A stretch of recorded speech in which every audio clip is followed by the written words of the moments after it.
오늘 하나님께서 주시는 말씀은 요한계시록 1장입니다. 요한계시록 1장 13절에서 2장 7절까지.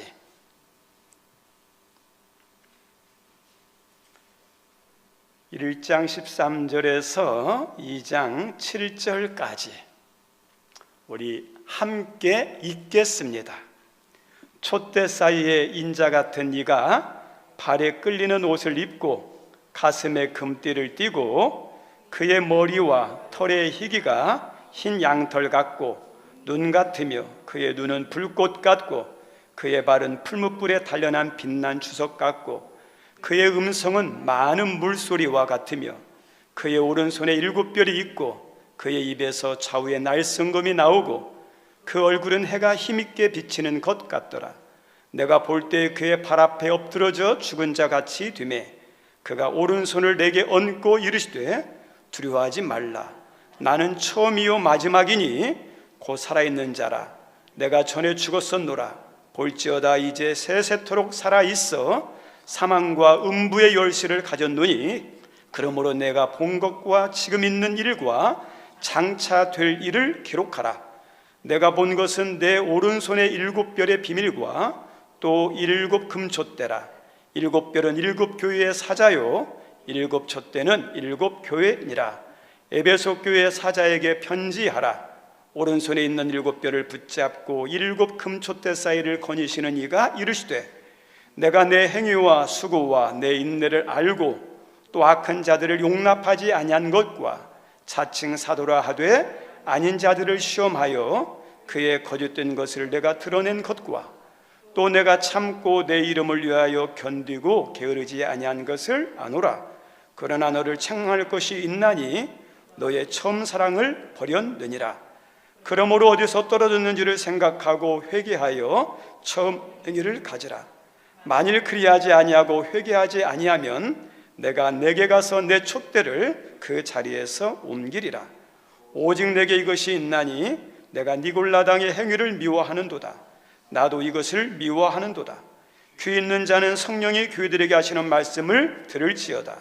이기는 그에게는 내가 하나님의 낙원에 있는 생명나무의 열매를 주어 먹게 하리라. 아멘. 오늘 말씀 제목은 귀 있는 자는 들으라 입니다. 우리 같이 한 번만 읽어볼까요? 시작. 귀 있는 자는 들으라. 귀 있는 자는 들리는 은혜가 있기를 바랍니다. 예수님께서 사도 요한에게 사명을 줬어요. 그 사명이 뭐냐면 지금 내가 알려주는 것과 보여주는 것을 기록하라 이렇게 알려줬어요. 그리고 우리 하나님께서 사도 요한에게 첫 번째 비밀을 보여줘요. 알려줘요. 그 첫 번째 비밀이 어떤 거냐면 1장 20절에 있는 7 별과 7 금촛대에 관련된 비밀을 알려줘요. 그러면 7별이 있고 7 금촛대인데 금촛대는 어디 있는 거냐? 성막에 보면 성소 안에 있는 항상 불을 켜라 한 게 있어요. 금촛대. 그러면 7 금촛대는 뭘까? 거기에 보면 알겠지만 20절에 7 금촛대는 교회를 말하는 거예요. 7 교회. 7은 완전수, 모든 교회를 말합니다. 그리고 7 별은 7 사자라고 그래요. 7 사자. 그러면 사자는 뭐냐? 주석에 보면, 관주에 보면, 영어 성경에 보면 천사로 나와요. 천사. 하나님께서 각 교회마다 뭐예요? 천사를. 이 말씀은 나름대로 의미가 있어요.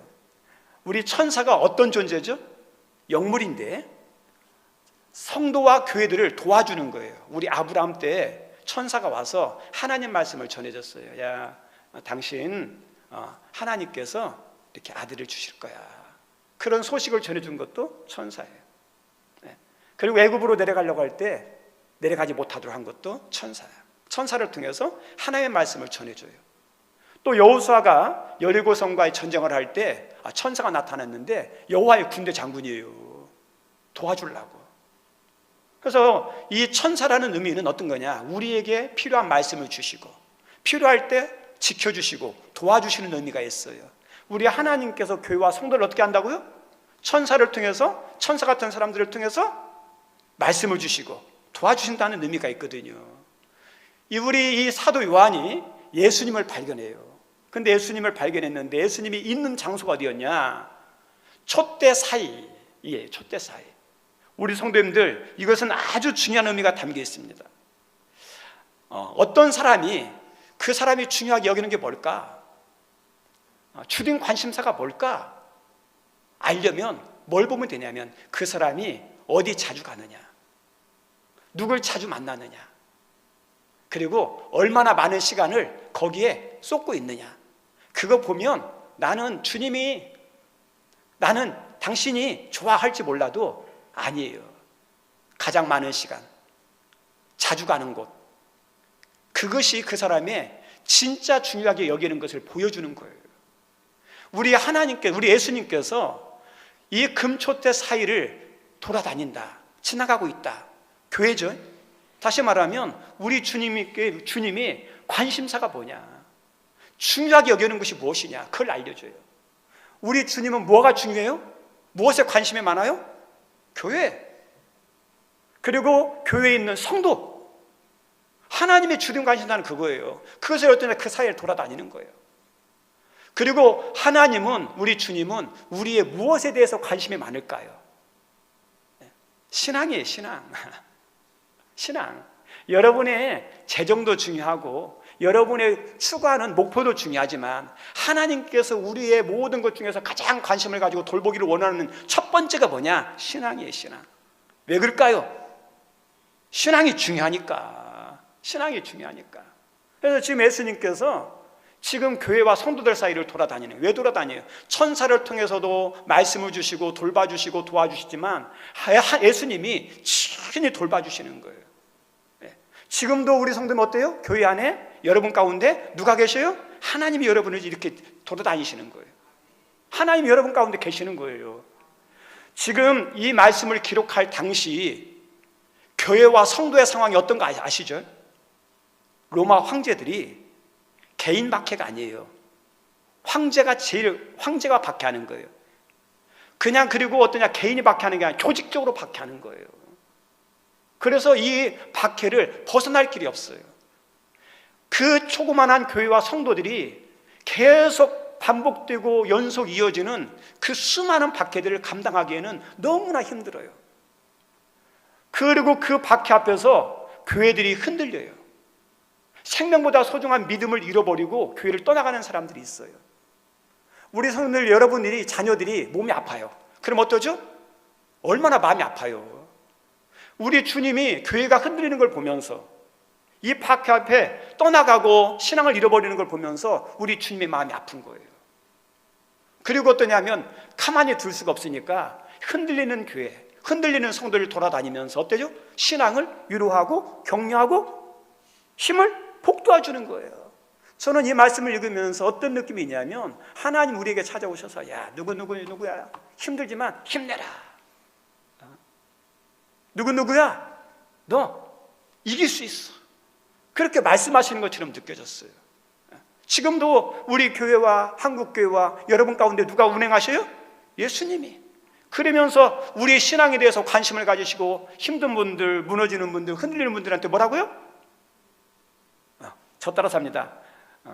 그럼 내가 이렇게 힘내라 하면 여러분이 누구야 힘내라 같이 따라서 하는 거예요.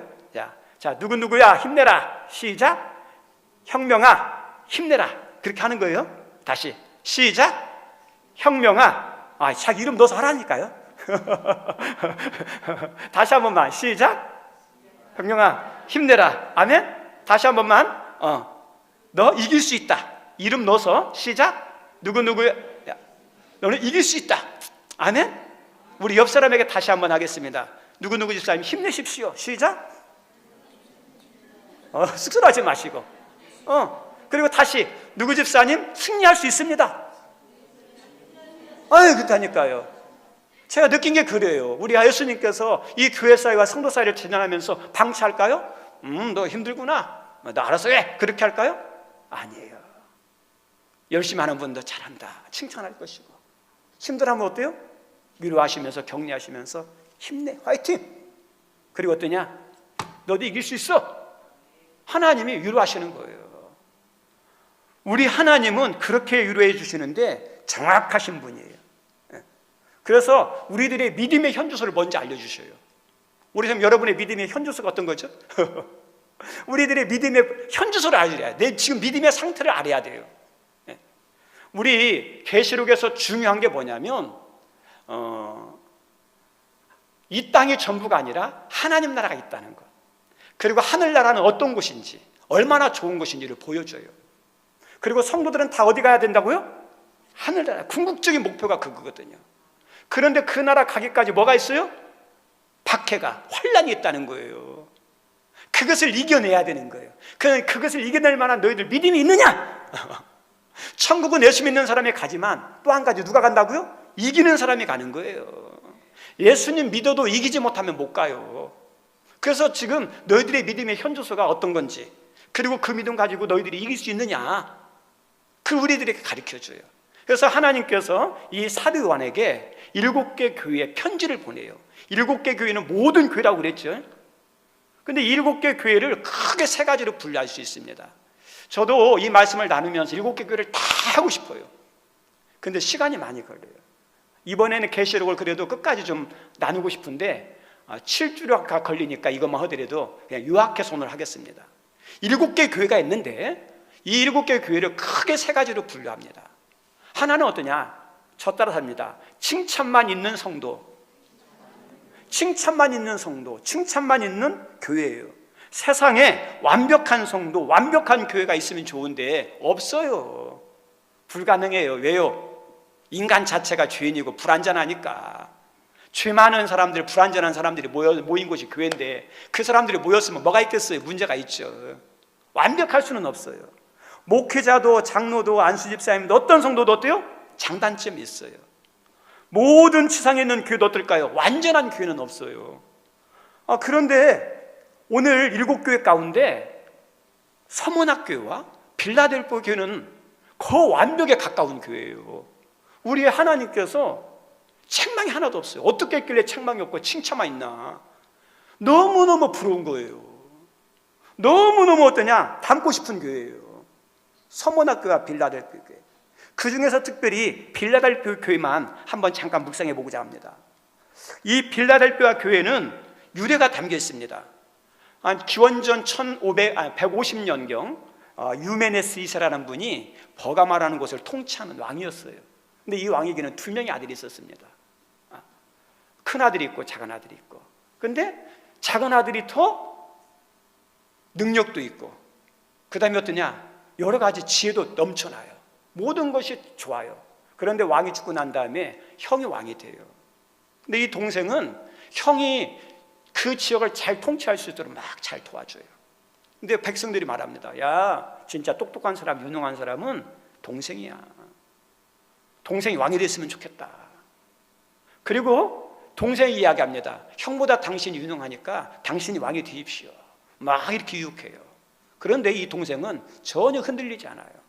자기의 자리에서 형이 왕위를 잘할 수 있도록 잘 돕는 역할을 잘 감당해요. 그리고 시간이 흘러서 이 형이 죽습니다. 그리고 대신 이제 누가 왕이 되냐? 동생이 왕이 됐어요. 동생이 왕이 되어서 이 동생이 새로운 도시를 세우는데 그 도시가 뭐냐면 필라델피아. 필라가 뭐냐? 사랑, 필로. 델피아가 형제. 다시 말하면 형제 사랑. 그래서 이 필라델피아는 어떤 의미가 있냐면 형제 위에 형제 사랑이라는 의미가 담겨 있어요. 우리 성도님들, 우리 믿는 사람들은 형제 간에 뭐가 있어야 돼요? 교제와 사랑과 우애가 있어야 돼요. 우리 믿음의 공동체에 있는 우리 성도들과에 뭐가 있어야 돼요? 형제 우애, 성도 간의 교제.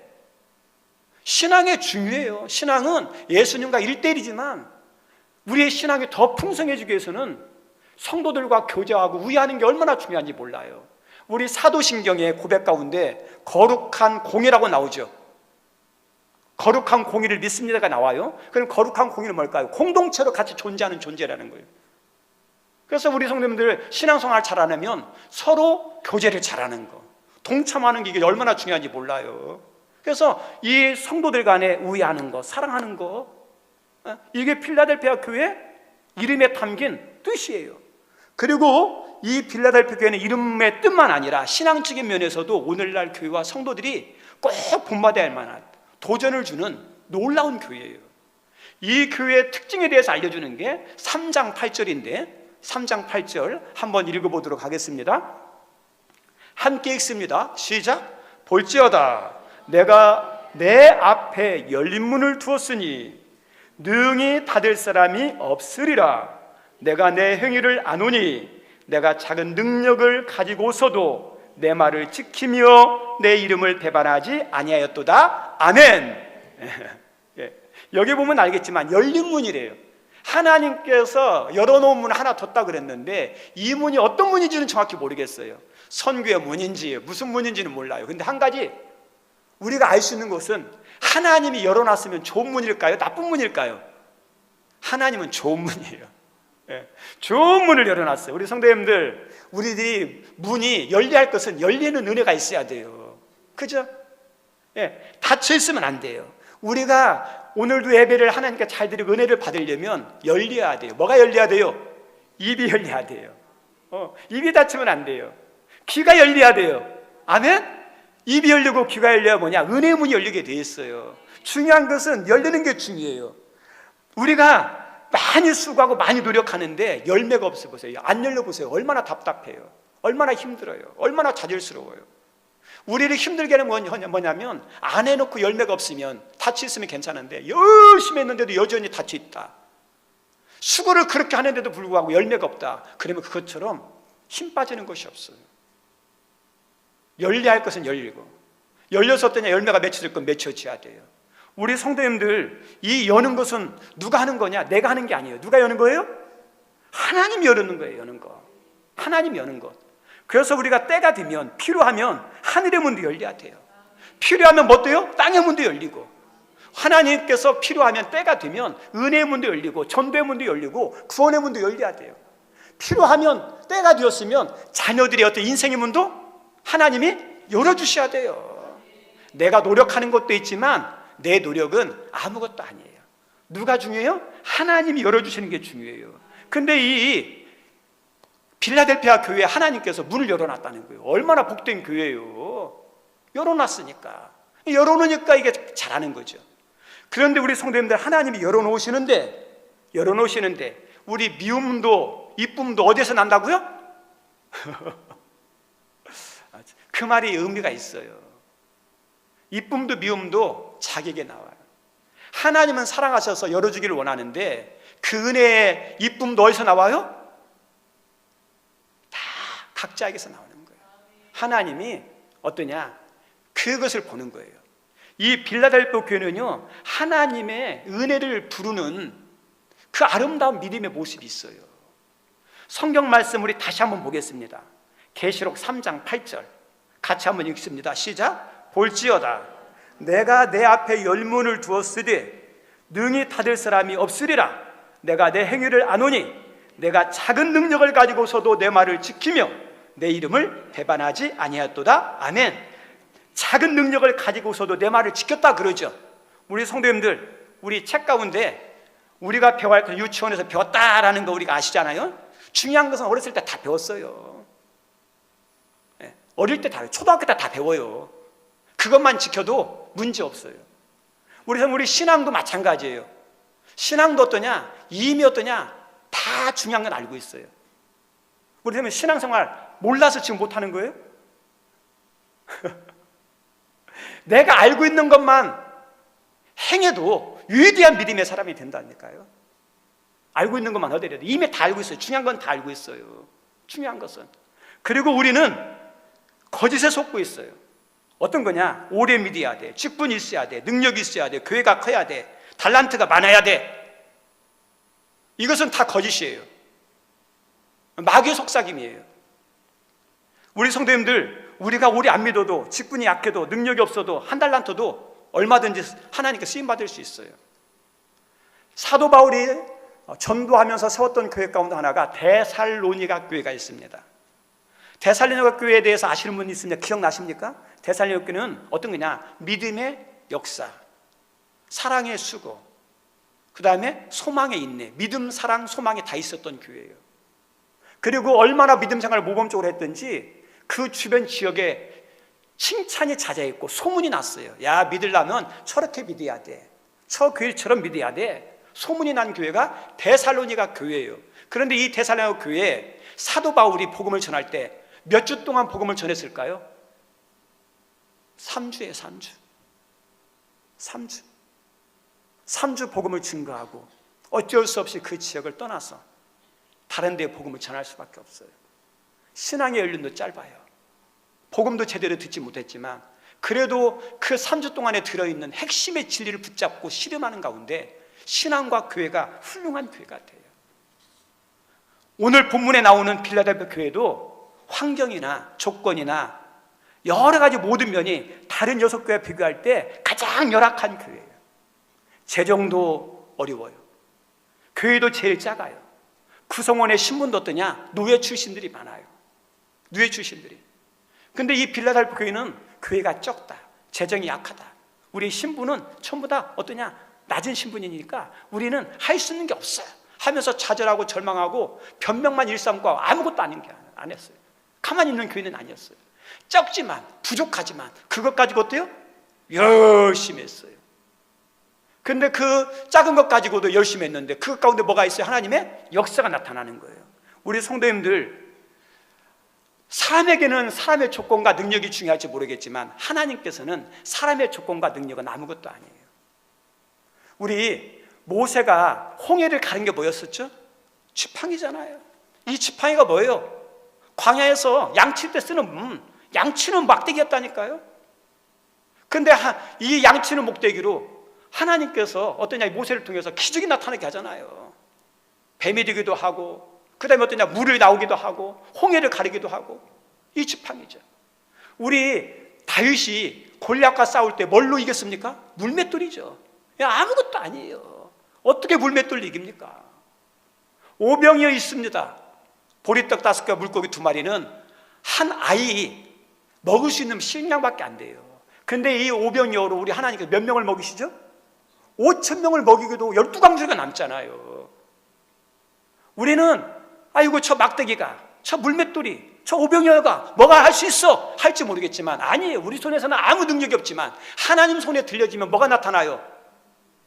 상상할 수 없는 능력이 나타날 수 있어요. 왜 우리에게 그게 없느냐? 빌라델피아 교회는 자기들의 신앙, 자기들의 인생, 자기들의 모든 것을 하나님 손에 맡겼어요. 하나님께서 그 작은 걸 통해서 어떠죠? 역사하시는 거예요. 우리는 어떻습니까? 안 맡겨요. 안 맡겨요. 아까운 거예요. 나 하는데 방해가 되는 거예요. 손해가 되는 거예요. 그러니 내가 가지고 내가 하려니까 뭐가 나타나겠어요? 안 나타나죠. 빌라델피아 교회는 그런 특징이 있었어요.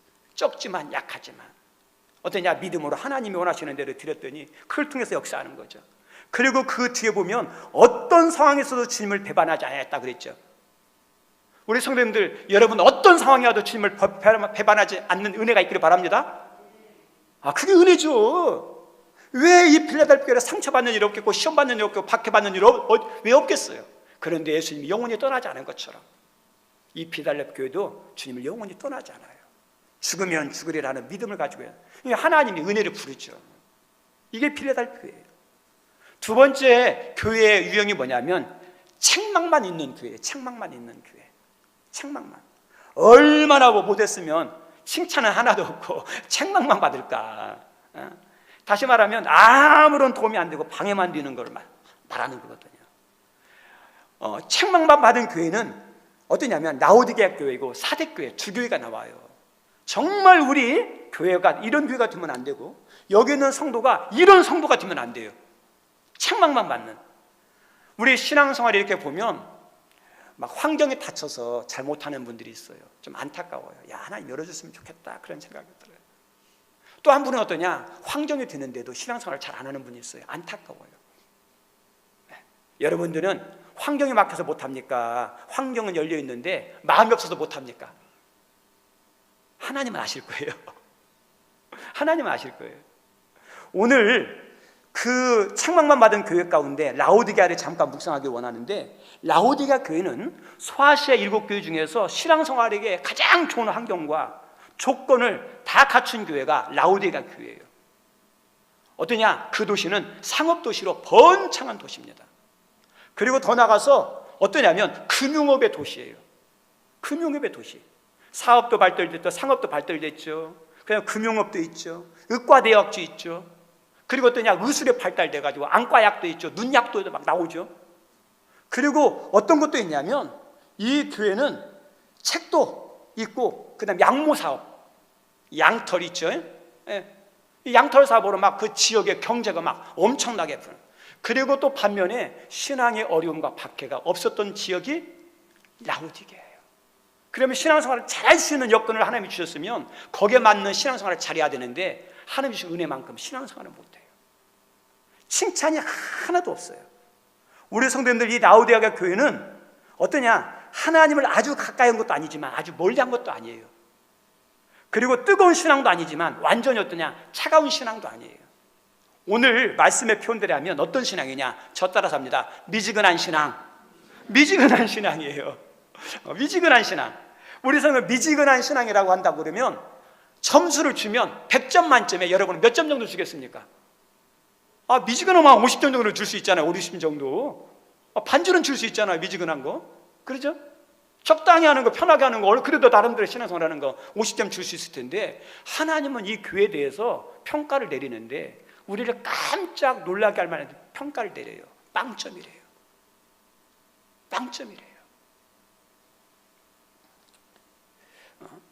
하나님이 왜 이렇게 가혹한 점수를 주셨을까?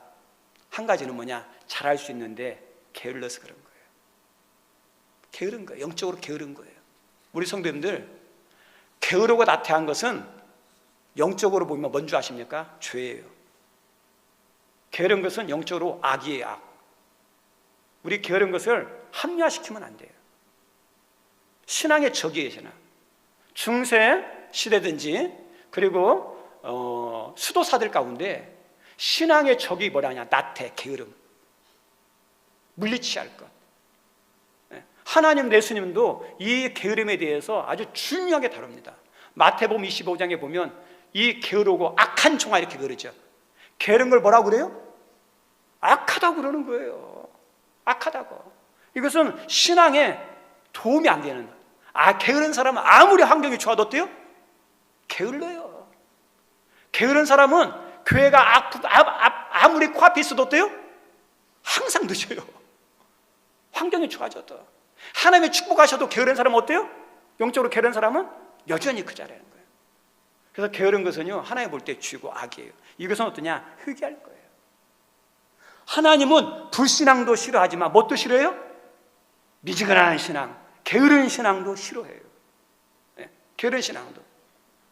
우리 이런 미지근한 신앙에 대해서, 게으른 신앙에 대해서 하나님께서 이런 말씀이에요.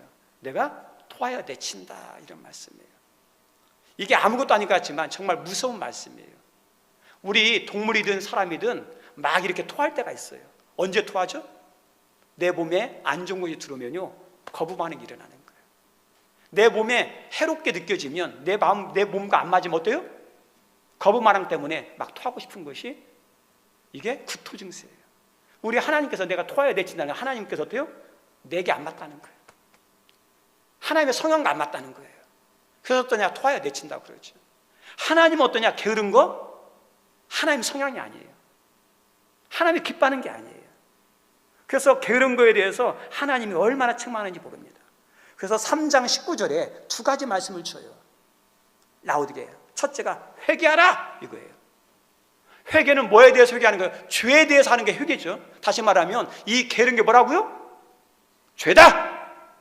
지금 그런 게으른 신앙에 대해서 너희들 회개해, 그 말씀이에요. 그리고 두 번째가 뭐냐? 열심을 내라는 거죠. 하나님이 기뻐하는 건 뭐예요? 열심히 하는, 최선을 다하는. 여러분의 상황은 조건은 다 다를지 모르지만 하나님께서 그 상황 가운데 그 조건 안에서 열심히 하기를 원하십니다. 우리 성도 여러분, 최선을 다하십니까? 열심을 다하십니까? 우리 하나님은 그래요. 회개하고 게으른 거 내려놓고 뭐 하라고요? 열심히 하라고 그래요. 여러분에게 그 은혜가 있기를 바랍니다. 세 번째 부류의 교회가 어떠냐면 칭찬과 책망이 있는 두 가지가 다 공존하는 교회예요. 우리 옆 사람 한번 보세요. 좋은 점이 있어요, 그죠? 그 다음에 단점이 있습니까, 없습니까? 사람은 다 장점과 단점이 있어요, 솔직하게. 그런데 옆 사람 볼 때 장점이 보여요. 그렇지 않으면 단점이 더 보여요. 우리 인간은요, 못된 속성이 있어가지고 좋은 것은 잘 안 봐요. 잘하는 것은 잘 안 들어요. 나한테 못한 것, 서운한 소리 한 것만 남아요, 막. 그거 우리가 고쳐줬으면 좋겠어요. 우리 옆 사람이 나한테 서운하고 상처 준 것만 있습니까?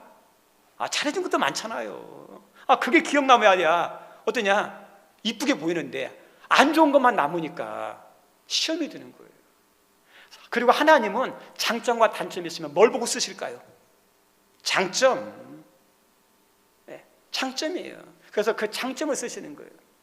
오늘 본문에 보면 에베소, 버가모, 두아디라 2장 3장에 나오는 교회 가운데 이 세 가지 교회는 칭찬도 있고 책망도 있어요. 그런데 우리 하나님께서 칭찬한 거, 잘한 거에 대해서는 칭찬하는데 잘못한 것에 대해서는 지적하면서 하나님이 무섭게 책망합니다. 왜 책망할까요? 저 따라서 합니다. 사랑하니까 책망하는 거예요. 사랑하니까. 우리 성도님들, 내가 모르는 학생하고 우리 자녀하고 잘못한 거 있어요. 그럼 누굴 더 책망하죠? 우리 자녀죠. 왜요? 사랑하고 더 잘하다로. 하나님도 맞아요. 사랑하니까. 하나님은 완벽할 수 없는 것을 알지만 사랑하는 자녀들이 그래도 더 열심히, 그래도 더 잘하기를 원하셔요. 하나님은 거룩한 욕심, 거룩한 영적인 욕심이 많은 분이에요. 저 따라서 하나님은 영적인 욕심이 있으시다. 그 영적인 욕심이 있어요. 여러분들에 대해서 어떠냐면 잘해서도 더 잘했으면 하고요. 그리고 어떠냐? 수고해서도 더 수고하고, 그리고 성장했어도 더 성장하고, 열매를 맺었어도 더 열매 맺기를 원하시는 영적인 욕심이 있어요. 그래서 우리 하나님 어떠죠? 말씀을 통해서 계속 어떠냐? 격려하시는 거예요. 달리는 말에 채찍을 가듯이 열심히 있는 성도에게 더 잘할 수 있도록 하나님께서 어때요? 하나님이 말씀으로 막 이야기할 때가 있어요. 어떤 분들은 그래요. 우리 하나님 너무하셔. 나는 그런 능력이 안 되는데, 그런 그릇이 안 되는데 왜 이렇게 열심히 하게 하는지, 왜 잘하기를 원하는지 모르겠다고. 하나님 때문에 내가 상처받고 내가 시험 들어. 내가 지금 상황이 이러니까 적당하게 놔두지 왜 하나님이 가만히 안 놔두고 왜 날 달달 볶는지 모르겠어. 우리 성도, 우리 하나님께서 여러분들에게 너 됐다, 너 쉬어라, 너 어려우니까, 너 아프니까 너 그만둬라. 우리 하나님 그렇게 말씀하신 적 있으신 마음 손 들어보세요. 하나님 그렇게 말씀하지 않을 거요. 하나님은 주어진 상황에서 열심히 하길 원할 거요. 우리 하나님은 영적인 욕심이 있어요. 왜요? 누굴 위해서요? 그 사람을 위해서 그러는 거예요. 나중에 보세요. 그 사람을 위해서. 그리고 우리 하나님은 못하는 것을 하기를 원하는 게 아니에요. 할 수 있어요. 할 수 있도록 도와주시는 분이에요. 요한복음 14장 12절 말씀 한번 같이 읽습니다. 시작. 내가 진실로 진실로 너희에게 이르노니 나를 믿는 자는 내가 하는 일을 그도 할 것이요 또한 그도 그보다 큰 일도 하리니 이는 내가 아버지께로 감이라. 우리 예수님께서 제자들에게 주신 말씀이죠. 내가 한 일도 너희도 어떻게 하냐? 할 수 있다 그러죠. 내가 한 것보다 더 큰 걸 할 수 있다 그러죠. 우리 예수님 말씀은 거짓말이에요, 진짜예요? 진짜예요. 우리 성도는 우리들을 우습게 보면 안 돼요. 우리는 누구의 자녀예요? 하나님의 자녀예요. 우리에는 누구의 DNA가 있어요? 예수님의 승리하는 DNA가 있어요. 그것이 어떠냐? 잠들어 있는 거예요. 안 쓰는 거예요. 그리고 더 나가서 우리 하나님은 잘할 수 있도록 누굴 통해서 도와주셔요? 성령을 통해서. 성령을 통해서. 그래서 우리 못하는 게 아니라 우리에게 그런 능력도 있고 차질도 있고 하나님이 도와주시니까 잘하라 그러고 더 잘하라 그러는 거지. 못하는데 스트레스 들고 힘들게 하려고 하는 게 아니에요. 우리 성도님들, 우리는 못하는 게 아니라 안 하는 거예요, 솔직하게. 우리 성도님들 여러분 잘할 수 있습니까? 없습니까? 지금보다 더 잘할 수 있어요. 안 해서 그러는 거죠. 하나님은 잘하기를 원하셔요. 누구를 위해서요? 하나님을 위해서, 본인을 위해서. 잘할 수 있는데 잘하지 않고 잘할 수 있도록 성령을 통해서 도와주시는데 항상 그 믿음의 자리에 머물러 있고 섬김의 자리에 머물러 있고 그 다음에 그보다도 더 후퇴한다고 그러면 하나님 어떻게 생각할까요? 마음이 아픈 거예요. 올 한 해 여기 달려오면서 여러분의 신앙이 진보했습니까? 뒤로 물러갔습니까? 진보했으면 하나님이 기뻐하시고 너 잘했다 그럴 것이고, 튀보하면 어떨까요? 하나님이 안타까 여기시는 거예요. 말씀 마치고자 합니다. 사람에게는 건강과 생명이 중요합니다. 건강과 생명을 잘 유지하기 위해서 사람들은 정기적인 검진을 받아요. 몸에 이상이 있으면 병원에 갑니다. 이게 지혜예요. 여러분이 몸에 이상이 있으면 병원에 가셔야 돼요. 정기검진 받으셔요. 그게 지혜로운 사람이에요.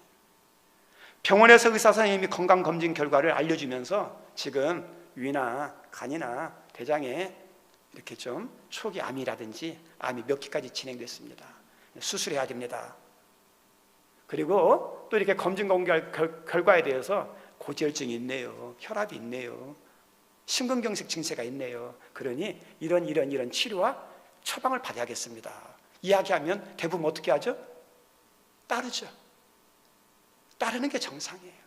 만약에 의사 선생님 말씀을 무시하면 나중에 큰 병이 되고 갑자기 죽을 수도 있어요. 우리 성도님들, 신앙도 마찬가지예요. 신앙도 우리가 정기 검진을 받아야 돼요. 신앙에 이상 징후가 있으면 우리가 어때요? 검진을 받아야 돼요. 오늘도 이 하나님 말씀을 통해서 우리에게 뭐예요? 우리의 신앙 상태를 지금 알려주는 거예요. 신앙 상태. 이건 단순히 7개가 아니에요. 이 7개 교회 편지의 내용이 뭐냐면 오늘 우리 교회와 누구에게 주시는 말씀이에요? 나에게 주시는 말씀이에요. 내 신앙이 어떤지, 잘하는 건 뭔지, 잘못하는 건지 뭔지 알려주는 말씀이에요. 오늘 설교 제목이 뭐냐? 귀 있는 자는 들으라예요. 저 따라서 합니다. 귀 있는 자는 들으라. 우리 2장 7절 한번 읽어볼까요? 2장 7절 같이 읽습니다. 귀 있는 자는 성령이 교회들에게 하시는 말씀을, 그죠? 우리 성도들 이 말씀은 하나님께서 그랬어요. 누가 들으라고요? 귀 있는 자. 다시 말하면 귀가 있어도 못 듣는 사람이 있다는 거예요. 귀 있는 사람이 있는데 나에게 주시는 말씀이 아니라 이 말씀은 첫 사람에게 주는 말씀이야. 귀가 닫힌 사람이에요. 그리고 하나님께서 주시는 말씀인데 지금이 아니라 나중에 귀가 닫힌 사람이에요. 우리 예수님께서 귀가 있는 사람 들으라는 것은 뭐냐? 나에게 주시는 말씀으로. 그리고 나중에 아니라 언제요? 지금. 우리 미련한 5 처녀가 있고 지혜로운 5 처녀가 있어요. 특징이 뭔지 아십니까? 준비하는데 미련한 5 처녀 미루는 거예요. 나중에 오겠지. 나중에 하면 되지. 지혜로운 처녀는 어때요? 지금 준비하는 거예요. 근데 운명이 바뀌잖아요. 우리 성님들 신앙도 어떠냐? 나중에 다른 사람에게 주시는 말씀이야. 미련한 5 처녀 같아요. 지혜로운 처녀는 어떠냐? 나에게 주시는 말씀. 나중에 준비할 게 아니라 지금 준비하는 말씀으로 여겨요. 여기 있는 성도들이 지혜로운 5 같은 믿음이 있기를 주님의 이름으로 축원드립니다.